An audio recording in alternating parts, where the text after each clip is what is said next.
excited to share with you 5 ways that I use my iPad mini every single day. And out of all the iPads that I currently own, and even when I compare them to the latest M-series iPads, this little pocket powerhouse is my absolute favorite.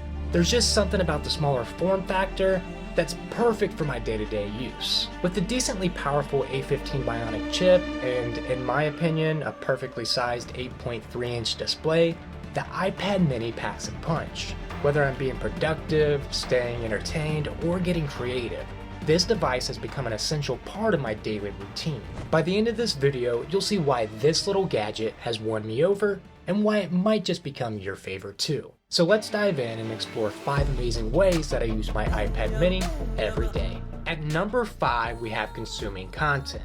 I agree, it's not the flashiest of concepts, and yes, of course, you can consume the same content on any of your devices, so what makes it special on the iPad mini? Well, there's a large portion of the time where I wish I could just sit back and throw some content up onto my Apple TV, but I'm not necessarily able to. And if you have kids or a spouse, then you probably have a good idea where I'm going with this. There's probably more times than I'd like to openly admit that I get voted out for what's on the TV. And if it just so happens that it's taking place while the games are on, or I want to catch up on some of my favorite TV shows, then this iPad has proven to be a real neutralizer, or as I like to call it, the peacekeeper. And while some of the newer iPads have transitioned over to OLED, or even the tandem OLEDs on the newest Pro versions, the Retina display of the Mini 6 still never ceases to amaze me. And with its 500 nits brightness, I'm able to still consume content while simultaneously enjoying the weather outside on my back porch. Then the 4th way I use my iPad mini has become utilizing it as my go-to device for managing daily tasks, staying organized, and even doing some surface level initial research for any of the various projects I have going on. With its compact form factor, it's incredibly portable and it fits perfectly into my workflow. Now I know there are plenty of apps out there like Todoist and Notion that are built out really well. I prefer to stick to the natively developed calendar, reminders, and notes app. I can easily create and manage my to-do list, set reminders, and track progress throughout the day. Something that I've also come to find that I really enjoy to do with this device is writing, or any kind of note-taking. And I know it sounds a little wild, but hear me out. Now, note-taking is probably a given. The Apple Pencil 2 works flawlessly with this iPad, making it easy for things like jotting down ideas and sketching out storyboards. I've also become really fond of the Scribble to Text feature that allows me to convert my handwritten notes into text. But where I probably lost you was when I mentioned writing. Now, when I say writing, I'm referring to script writing.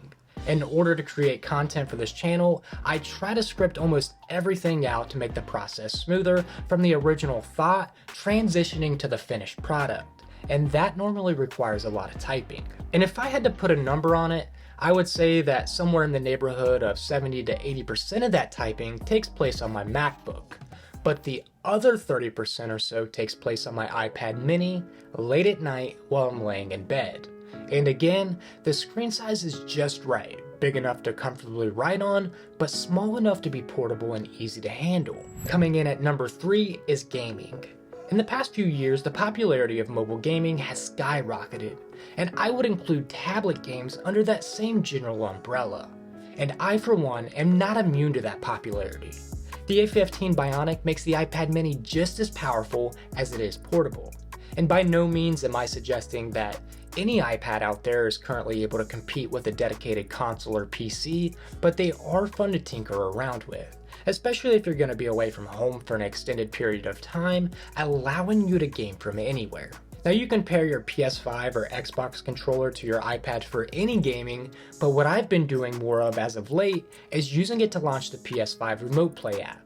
And with the Remote Play app, you can control your PlayStation console remotely wherever you have access to a high-speed internet connection, which then allows you to play all of your favorite console games. A couple things to give you a fair warning about though is not only does the Mini 6 only have a 60Hz display, but the method I just mentioned doesn't work all that great for things like online multiplayer games, and it's highly dependent on your internet speed. And sitting at number 2 is something that's not just exclusive to this iPad, but rather all of my iPads, and that's using it as a smart home controller. If you've been following the channel for a while, then you already know this, but I'm a big advocate and user of the Apple Home platform, and I probably have over 100 devices or so connected to the ecosystem. And with that being said, I have 2 places throughout my house where I have dedicated iPads set up to monitor and control different aspects of my smart home depending on which room I'm in. With the Mini 6 being my daily driver and as portable as it is, I set this one up on my nightstand to charge each night, and it allows me to have quick access to my camera feeds if and whenever needed. And then last but not least, coming in at the number 1 way that I use my iPad mini is a category that I'm going to call being creative. And there are many different ways that I like to use this device to express creative ideas, from things like digital art and thumbnail creation in Canva, to editing photos with tools like Adobe Lightroom. And although I'm not very good over the past year or so, I've started to pick up and dabble with digital artwork and painting with apps like Procreate. More so than anything though, it's following along with tutorials from some of my favorite artists. Another aspect that I would also put in this category is brain teasers. Now, I've always had a passion for challenging puzzles like Sudoku and crosswords, and the iPad has only enhanced that experience. I can now pick up right where I left off across all my different devices, whether I'm at home or on the go. Plus, it's just become a fun way to connect with my wife. But at the end of the day, I don't even really need to sell you on the fact that it's great. It honestly sells itself. But I think I can speak for all of us when I say everyone was hoping for an updated iPad mini 7 when the new iPad Pros were announced earlier this year. And I also think that we can all agree that it's a shame and a huge disappointment that we didn't get one. But I am hopeful that there is a new one coming in the near future and that it'll be worth the wait. I'm also excited for the fact that by the time a new one does come out, the Mini 6 will be at least 3 years old, which means Apple will have to drastically reduce the price. But in the meantime, if you're looking for a device that can boost your productivity while still being incredibly portable, the iPad Mini 6 is definitely worth considering, especially if you pick one up while they're on sale, like they are in the links down in the description. I appreciate you guys sticking around to the end, and I'll see you in the next one.